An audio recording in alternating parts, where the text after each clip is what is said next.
vamos a compartir de su palabra. Los invito primero que vamos a orar, colocar este tiempo en las manos del Señor. Inclinemos nuestros rostros, mis hermanos. Amado Padre, una vez más nos acercamos a ti, Señor, con el firme y único propósito de darte las gracias, Señor, por tus misericordias. Estas misericordias que nos han sustentado durante esta semana, durante este tiempo. Gracias, Señor, por las Escrituras, que son el medio por el cual tú nos diriges y nos muestras el camino que debemos seguir. Te rogamos, oh Señor, que en obediencia a ti y por el poder de tu Espíritu, nos ayudes a escuchar, a meditar, a comprender y a vivir lo que tú nos quieres enseñar en esta mañana. Te ruego, Señor, que me ayudes para ser ese portavoz de tu palabra, para que la fe de mis hermanos no se edifique en mi palabra ni en sabiduría humana, sino en el poder de tu palabra, porque ella es poderosa para cambiar nuestras vidas. Bendícenos, oh Señor, te lo pedimos en el nombre de nuestro Señor Jesucristo. Amén. Amén. Mis hermanos, continuamente nosotros aquí y en todo nuestro estudio bíblico hablamos de la fe, de creer. Esta es una palabra que la encontramos a lo largo de todas las Escrituras. Por ejemplo, en el Evangelio de Juan, esta palabra creer y obviamente algunas conjugaciones del verbo aparecen 98 veces, solamente allí en el Evangelio de Juan. Porque esa palabra, creer, es central en el Evangelio. Y Juan nos enfatiza en la importancia que tiene creer en Jesús como el Hijo de Dios. Para una muestra de lo que les estoy comentando en el Evangelio de Juan, tenemos, por ejemplo, Juan 6:47 dice él: en verdad les digo, el que cree tiene vida eterna. Juan 3:18, el que cree en él no es condenado, pero el que no cree ya ha sido condenado porque no ha creído en el nombre del unigénito Hijo de Dios. En Juan 20:31, pero estas se han escrito para que ustedes crean que Jesús es el Cristo, el Hijo de Dios, y para que al creer tengan vida en su nombre. Y son muchísimas más, casi todo el Evangelio de Juan. Pregunto entonces, ¿qué significa creer en Jesús? Yo creo que todos ya tenemos un concepto claro sobre ese creer, pero vamos a ver en el mensaje de hoy cosas particulares que nos van a ayudar a profundizar más sobre ese creer y sobre todo el creer que salva. Quiero hablar de este tema y escogí este tema para hoy porque generalmente existe un creer que es intelectual. Ese creer intelectual no salva. Recordemos que nuestra salvación está dada en ese momento en el cual nos arrepentimos y creemos. Ese creer intelectual, ese no salva. El que salva es el creer que vamos hoy a estudiar más a fondo.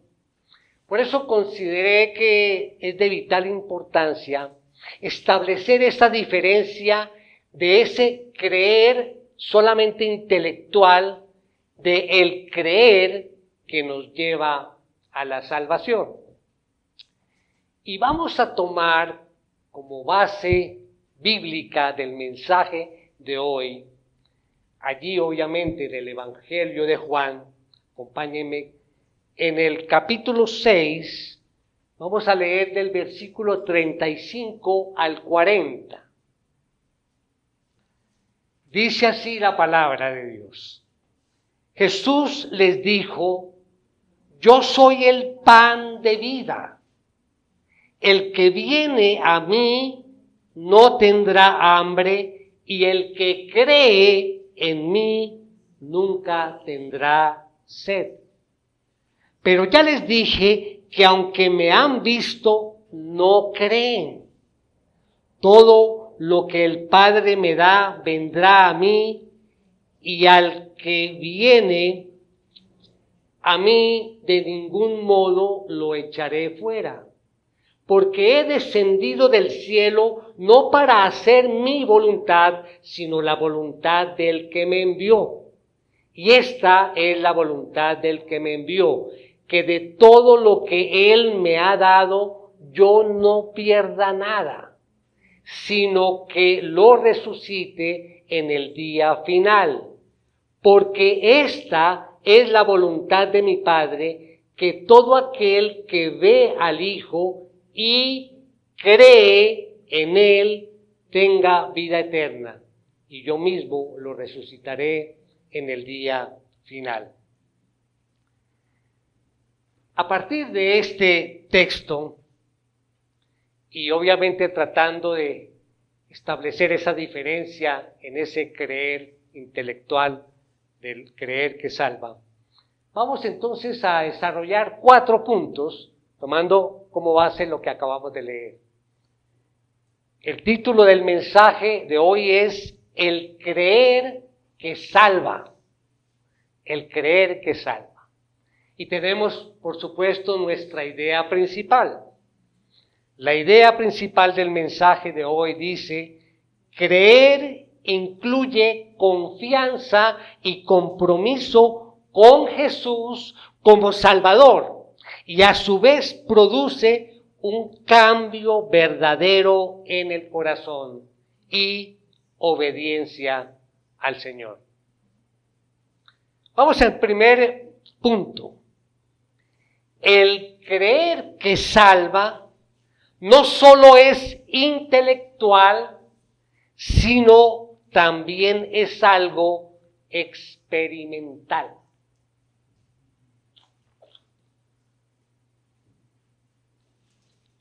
Vamos entonces allí a nuestro texto, el versículo 35. Dice: Jesús les dijo: yo soy el pan de la vida. El que viene a mí no tendrá hambre, y el que cree en mí nunca tendrá sed. Si detallamos muy bien este versículo, allí encontramos 2 términos, digamos, como básicos: venir y creer. Dice: yo soy el pan de vida, el que viene a mí. Y más adelante dice: el que cree en mí. Debemos tener esas 2 palabras como clave: venir y creer. Allí Jesús está, digamos, utilizando estas 2 palabras, estos 2 verbos, de manera intercambiable, lo que indica que el creer que salva no es simplemente algo, digamos, que se aprueba en nuestro intelecto, sino que también ese creer implica un ir a Jesús o un venir a Él. Y de hecho aquí el apóstol Juan utiliza otra palabra. Ya tenemos esta: venir, creer, pero utiliza otra palabra que la encontramos allí en Juan 1:12. Dice: pero a todos los que lo recibieron les dio el derecho de llegar a ser hijos de Dios, es decir, a los que creen en su nombre. Y aquí la palabra clave es aquellos que lo recibieron. Entonces, ¿qué pasa? El creer en Jesús también implica un venir a Él, ¿de acuerdo? Y según lo que acabamos de leer, Juan 1:12, el creer también involucra el recibirlo a Él. Creo que es una interesante combinación, porque creer entonces en Jesús implica que yo vengo a Él porque yo creo en quién es Él, en lo que Él vino a hacer. Pero creer en Jesús también significa que yo recibo a Jesús por quien es Él y por la manera en que Él se me ofrece. ¿En la manera en que Él se me ofrece? Sí. También significa eso, que yo lo recibo a Él por quien Él es y por la manera en que Él se me ofrece. ¿Y cómo se ofrece? Él dice, yo soy el pan de vida. Yo soy el pan de vida. Esa es la forma como Él se está ofreciendo o se nos está ofreciendo a nosotros. Jesús es el pan de vida que puede saciar el alma.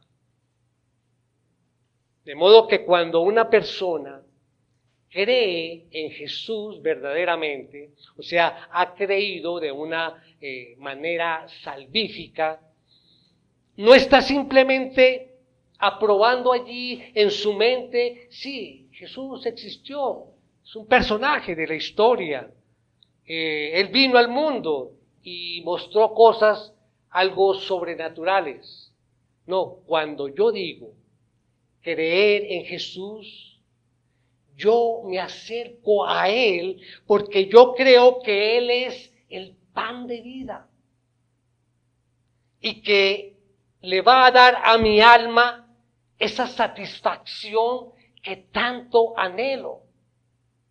Todos anhelamos tener una satisfacción y una vida plena. Y es en Él en la que encontramos esta satisfacción. O sea que cuando yo creo en Él, cuando yo vengo a Él, porque yo creo que Él es el pan de vida, estoy seguro que al llegar a Él, al venir a Él, al recibirlo a Él, voy a saciar esto que tanto anhelo en mi alma.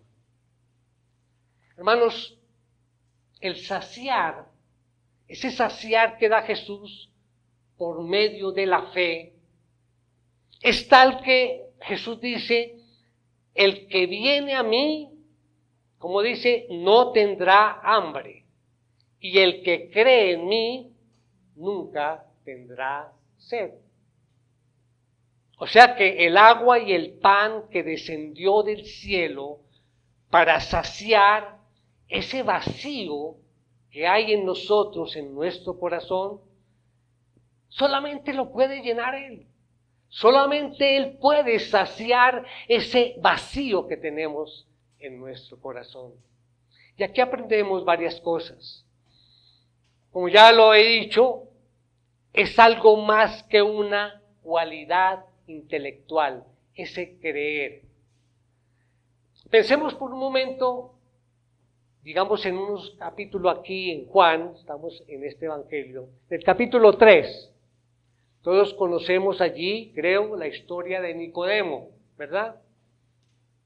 Yo pregunto, mis hermanos, ¿Nicodemo creía en Jesús? Conocemos la historia, ¿verdad? Recordemos que Nicodemo le dice a Jesús allí cuando tiene ese encuentro, le dice, Maestro, nosotros sabemos que tú has venido de Dios porque nadie puede hacer las señales que tú haces si Dios no está con él. Pregunto, ¿creía o no creía Nicodemo en Jesús? Bueno, en cierto sentido, sí creía en él, ¿verdad? Pero no era lo suficiente, porque Jesús le dice, tú tienes que nacer de nuevo. Tienes que nacer de nuevo. O sea que, en otras palabras, de nada sirve que tú veas lo sobrenatural en Jesús si tú no experimentas ese poder sobrenatural en tu corazón. Si tú no lo experimentas, sí, crees de cierta forma en Jesús, pero más intelectualmente que experimentalmente. De modo, mis hermanos, que el creer que salva es también un asunto experimental, es una experiencia, es un asunto del alma. No solamente un asunto que se ve, es también un asunto que se prueba, Yo me voy a acercar a Él no solamente esperando que Él me salve, que a veces nos acercamos a Jesús esperando solamente que Él me salve, sino también esperando que Él me sacie, porque Él es el pan de vida. Él es el pan de vida. Y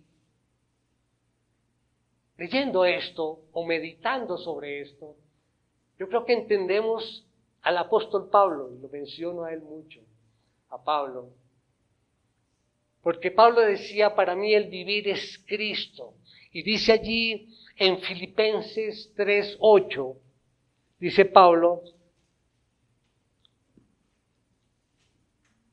y aún más, yo estimo como pérdida todas las cosas en vista del incomparable valor de conocer a Cristo Jesús, mi Señor.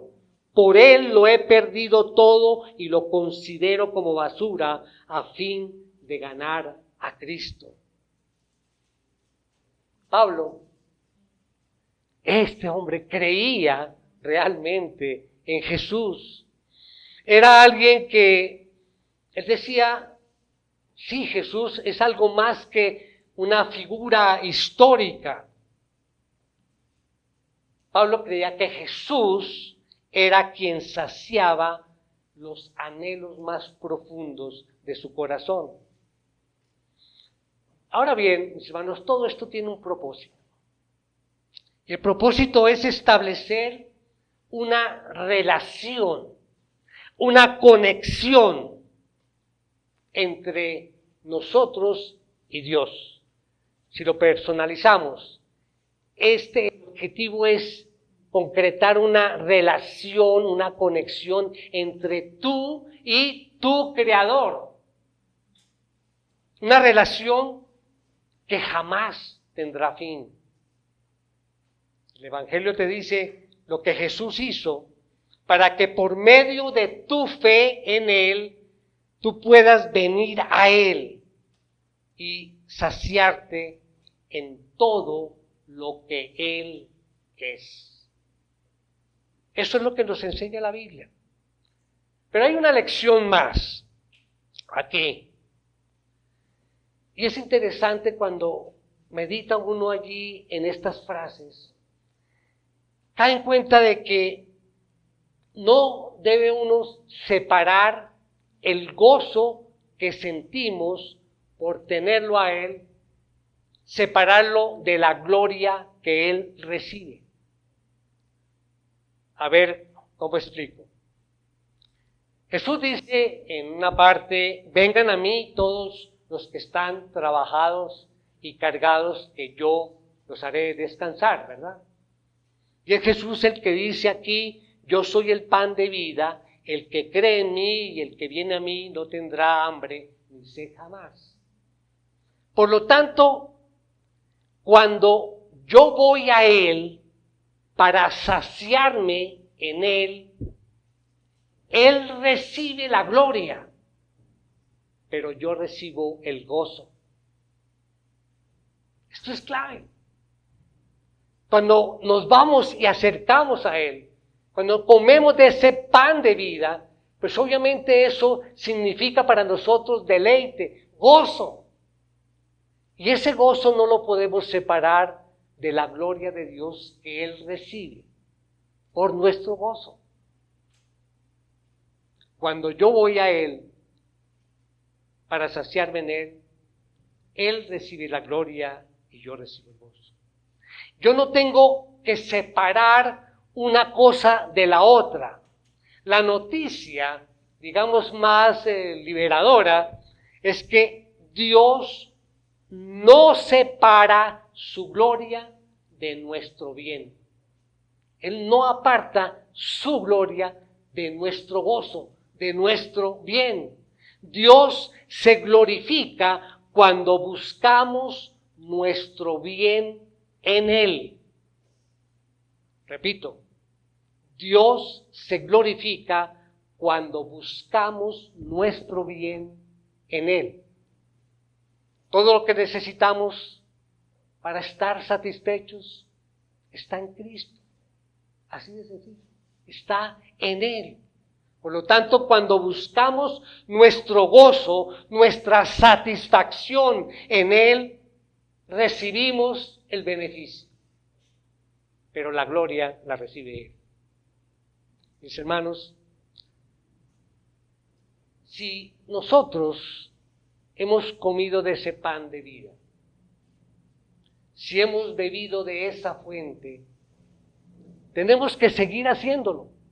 Esto no es en una ocasión nomás, sino constantemente. Venir a Él y seguirle a Él para poder saciar nuestra alma.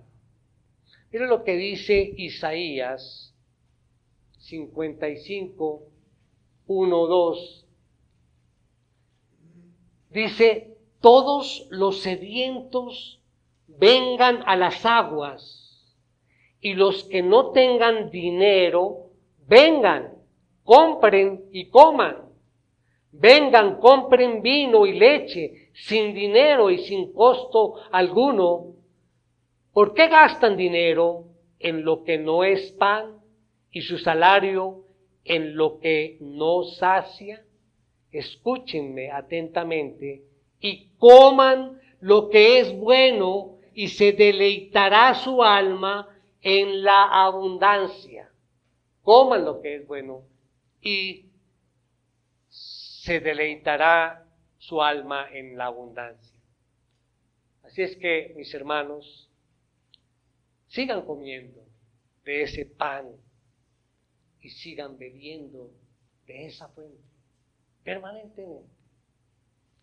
Esto nos lleva entonces al segundo punto de nuestro estudio de esta porción bíblica.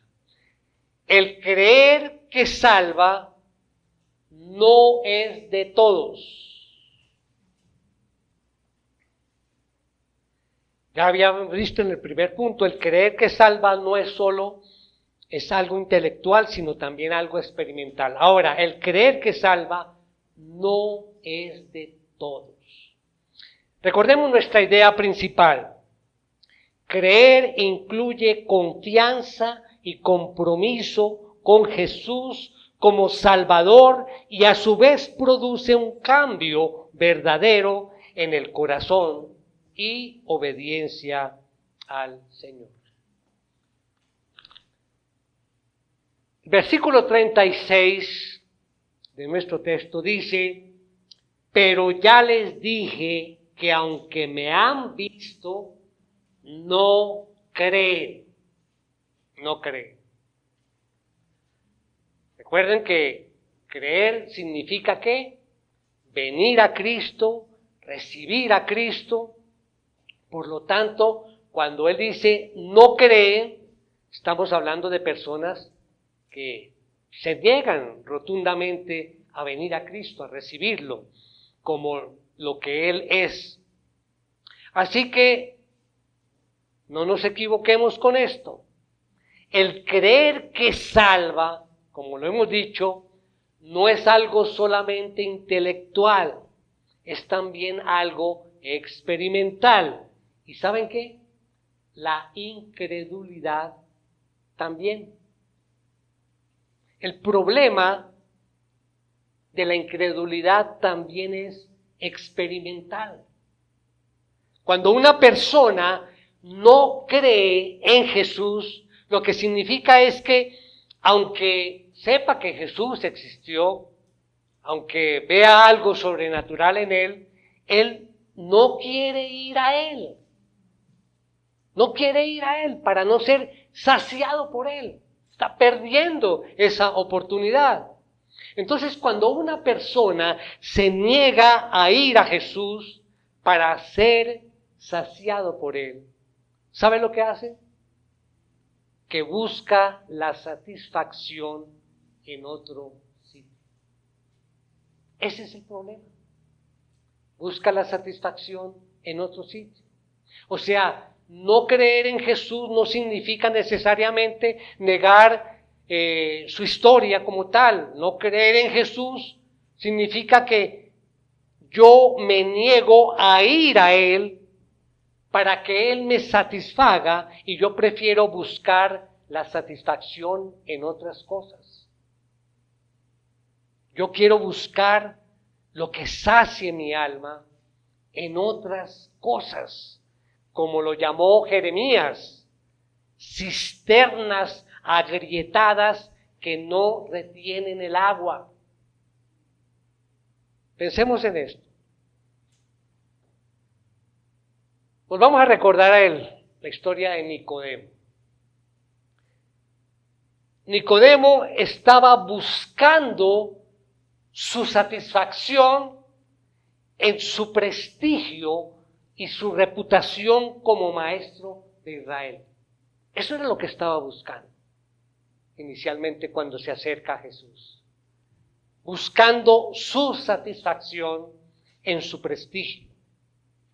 Si vemos más adelante, en el capítulo 4, está el caso y la historia de la mujer samaritana.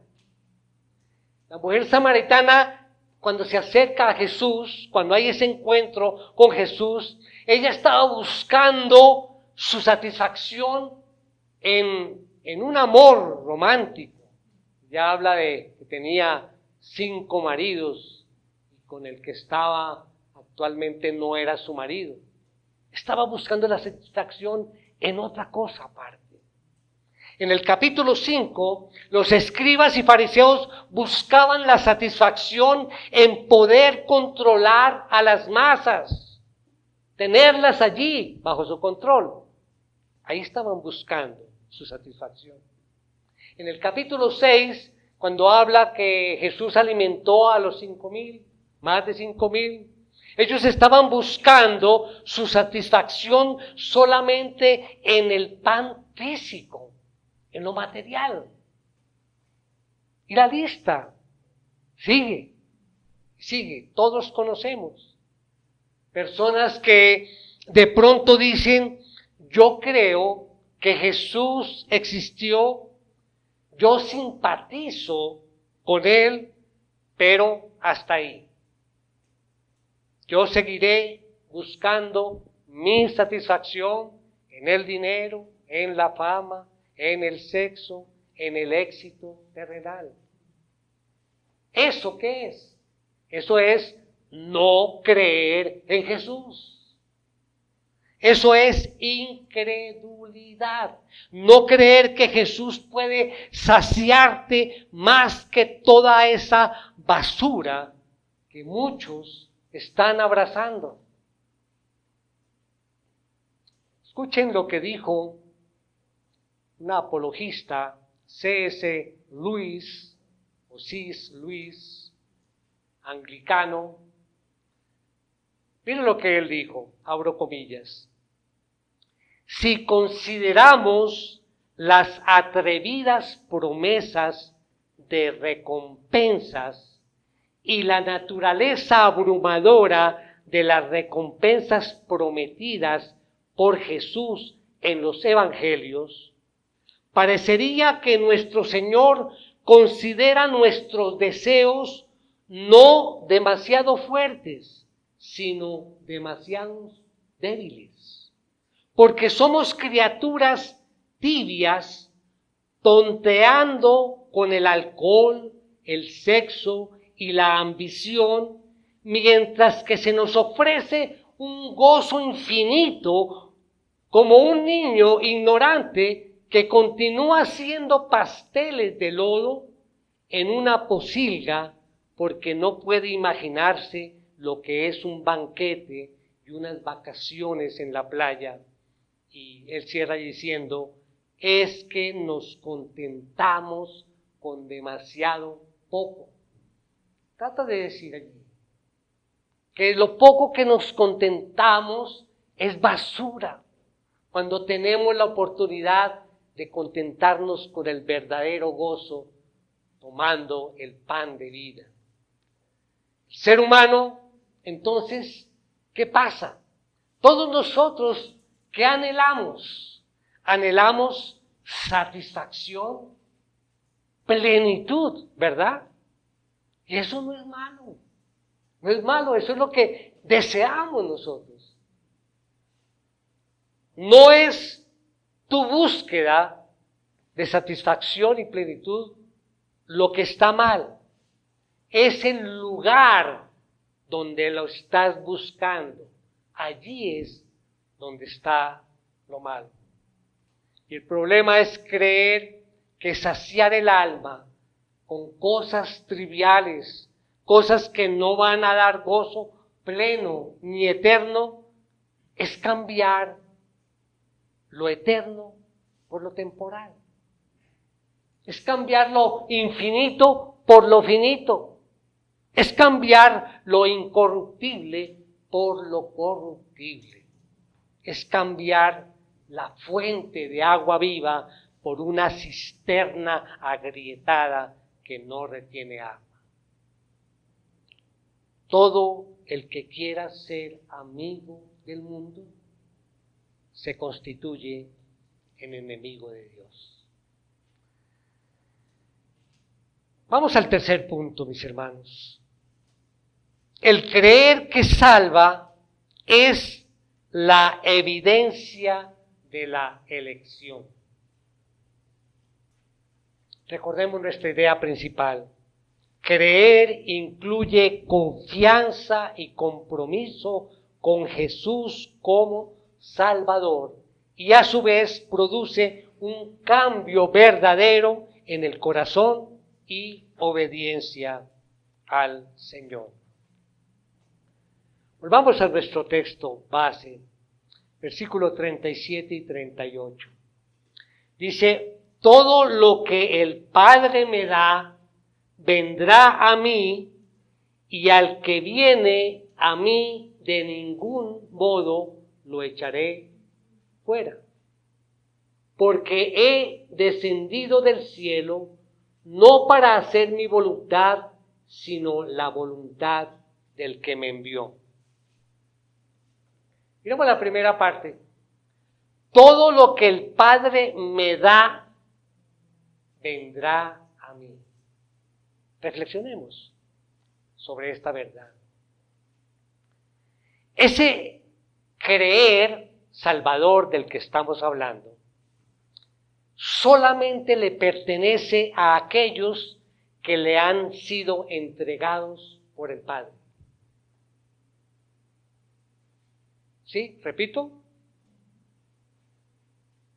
Ese creer salvador del que estamos hablando solamente le pertenece a aquellos que le han sido entregados por el Padre.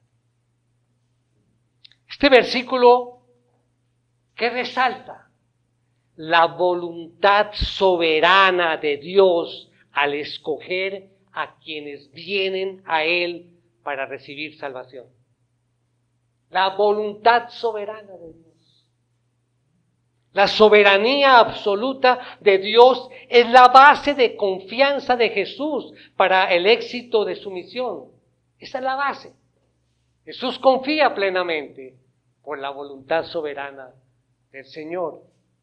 Así es que la seguridad, mis hermanos, de la salvación reside en la soberanía de Dios, porque Dios es la garantía de que todo lo que Él ha escogido vendrá a Él para salvación.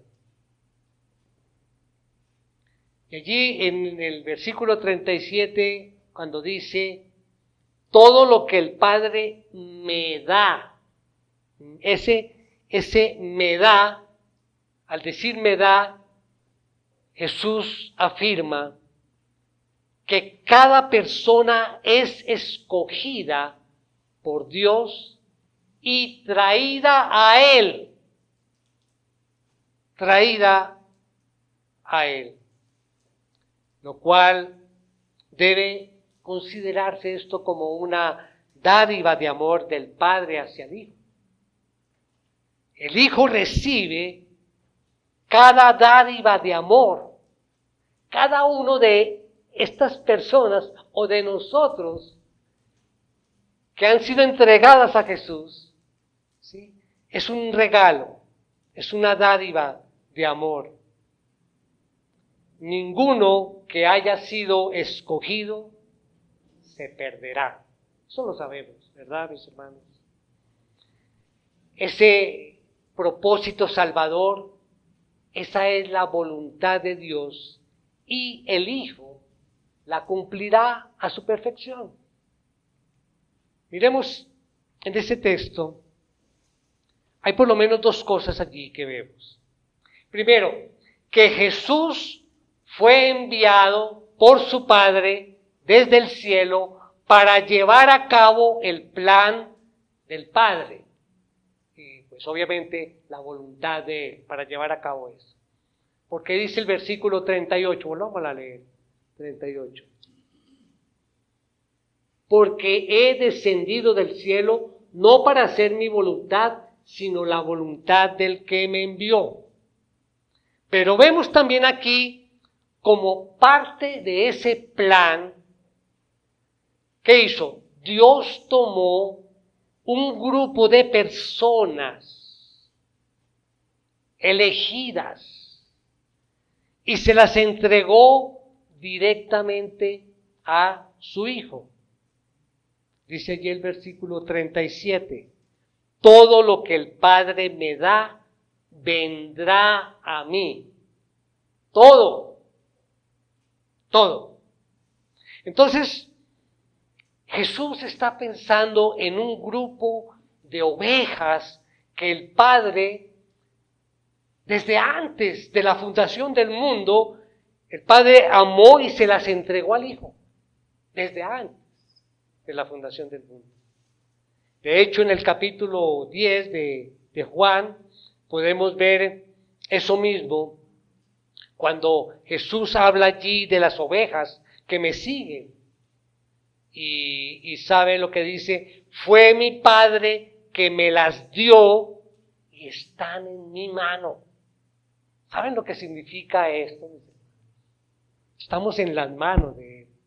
De modo que Jesús fue enviado por el Padre para cumplir su plan, y ese plan iniciaba con una entrega. El Padre le entregó un grupo en sus manos, y no solamente eso. Jesús aclara que esos que el Padre le entregó a Él, tarde o temprano vendrán a Él.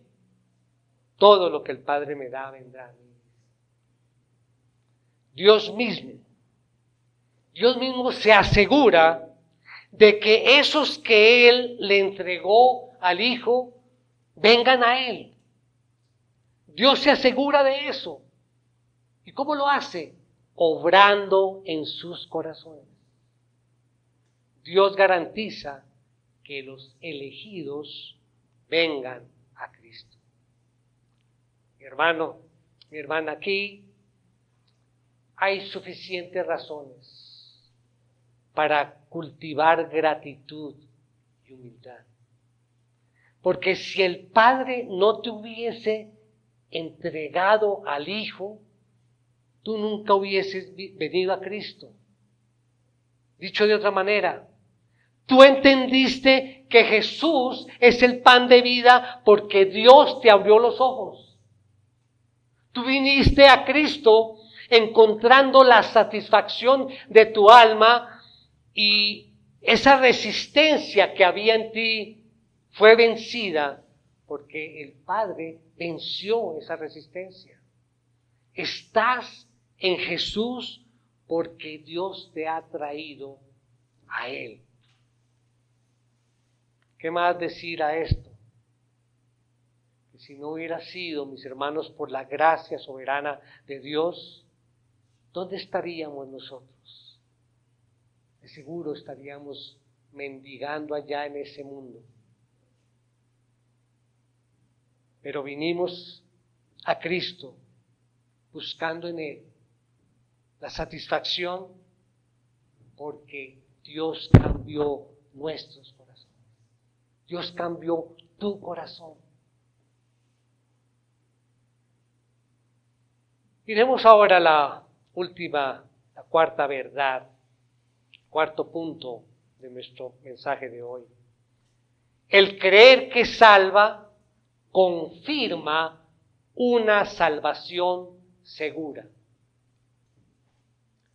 La idea principal, creer, incluye confianza y compromiso con Jesús como Salvador y a su vez produce un cambio verdadero en el corazón y obediencia al Señor.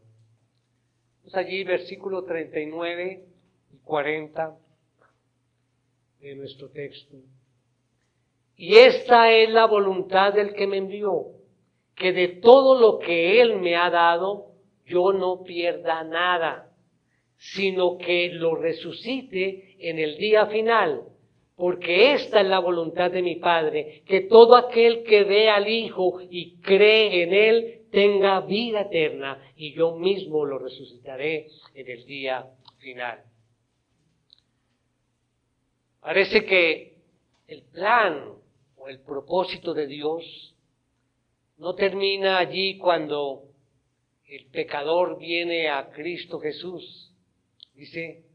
Dijo, los que el Padre me dio vendrán a mí, y los que vengan a mí no serán echados fuera. Pero el plan no termina allí. ¿Qué dice Jesús? Que aquellos que creyeron en Él, porque fueron entregados por el Padre, que recibirán vida eterna. Vida eterna. Como dice el versículo 40, porque esta es la voluntad de mi Padre, que todo aquel que ve al Hijo y cree en Él tenga vida eterna. Y la vida eterna incluye obviamente una vida o una existencia para siempre. La vida que Jesús ofrece es algo más que existir para siempre. Es ese existir para siempre con gozo pleno y eterno. Qué maravilloso. Estos son grandes ligas lo que estamos hablando hoy, lo que tenemos en nuestras vidas.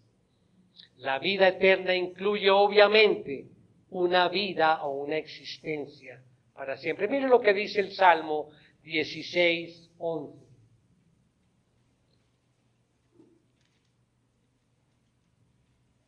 Me darás a conocer la senda de la vida.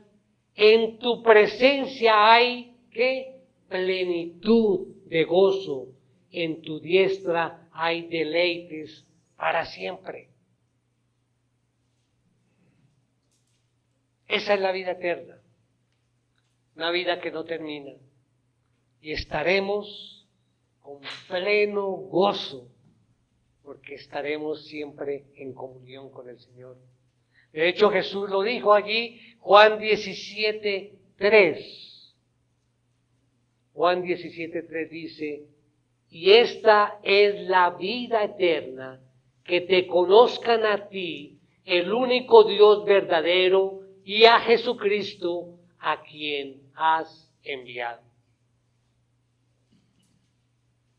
Mi hermano, mi hermana, escucha, todavía estamos nosotros aquí en este mundo como extranjeros y peregrinos, ¿verdad?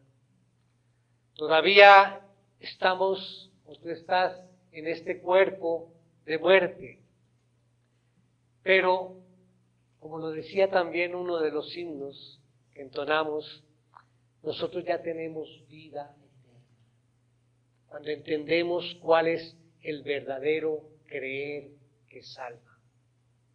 Si ya tenemos vida eterna, ya es tuya.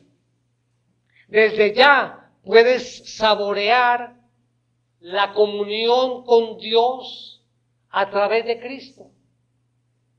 Desde ya, por medio de la fe, puedes probar de ese pan de vida y ser saciado. Lo que pasa es que ahora es por fe, pero un día será por vista. Jesús dice que aquellos que han creído en Él no solamente tienen vida eterna, es que serán guardados o preservados. ¿De dónde sale esto? Miren el versículo 39 dice, y esta es la voluntad del que me envió, que todo lo que Él me ha dado, yo no pierda nada. O sea, estamos en las manos de Jesús. Él nos protege, nos guarda, Él no va a perder a ninguno. El Padre le entregó a aquellos escogidos a Cristo soberanamente, y ahora Cristo soberanamente nos protege. Como dice Jesús allí en Juan 10, 27 y 28.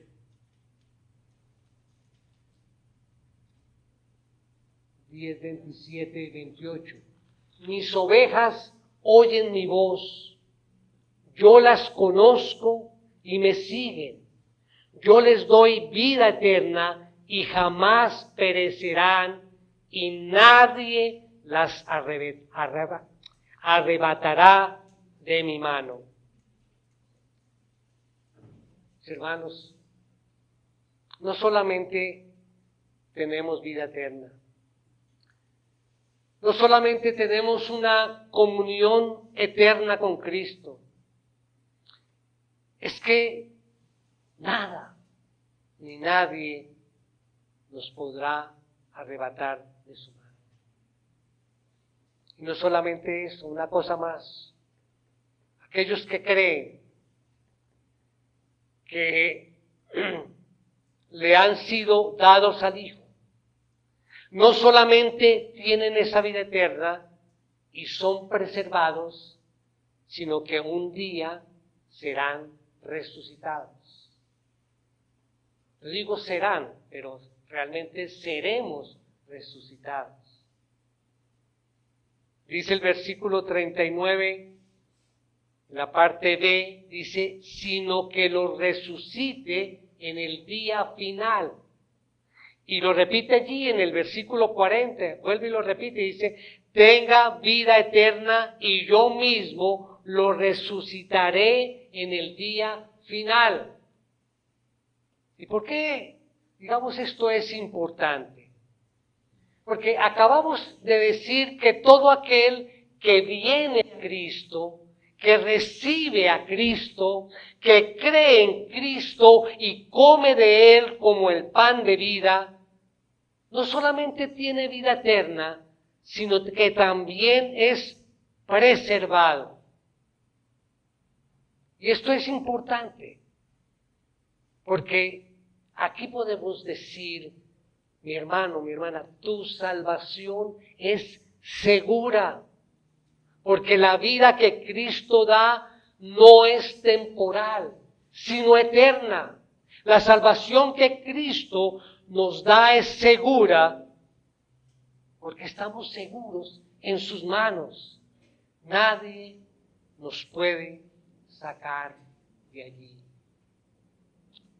En conclusión, mis hermanos, Jesús es el pan de vida, da vida eterna y satisface a todos aquellos que por la obra de Dios se acercan a Él.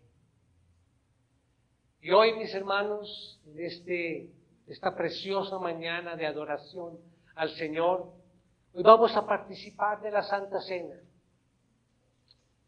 Quiero invitarles que cuando estemos tomando estos dos elementos, pienses en todo lo que hemos compartido en estos minutos. Tú sabes lo que le costó a Jesús, lo que Él nos ha ofrecido.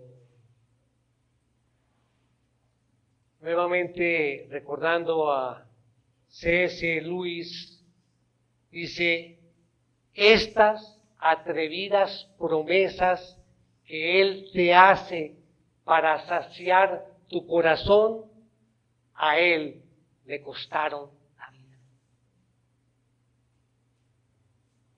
A Él le costaron la vida. Eso es lo que debemos recordar ahora que vamos a participar de la Cena del Señor. Este es el momento apropiado para que cuando comamos del pan y bebamos de la copa, recordemos esto, que Jesús es el pan de vida y que todo lo que hoy tenemos y disfrutamos y lo que todavía falta, lo tenemos porque Cristo pagó por nuestros pecados y compró todos esos favores en la cruz. Finalmente recordemos que Jesús es la fuente, la única fuente verdadera de vida y de satisfacción.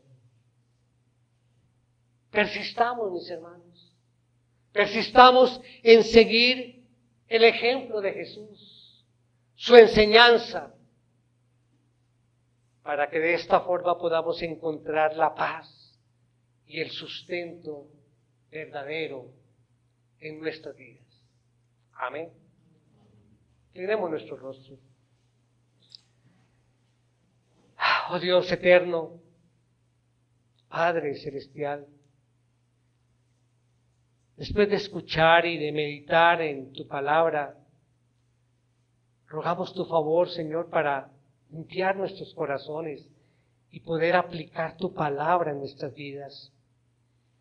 Deseamos vivir una vida plena en Cristo y que siempre seamos fieles ejemplos o testimonio de una vida cristiana de verdad, una vida cristiana de acuerdo a tu voluntad.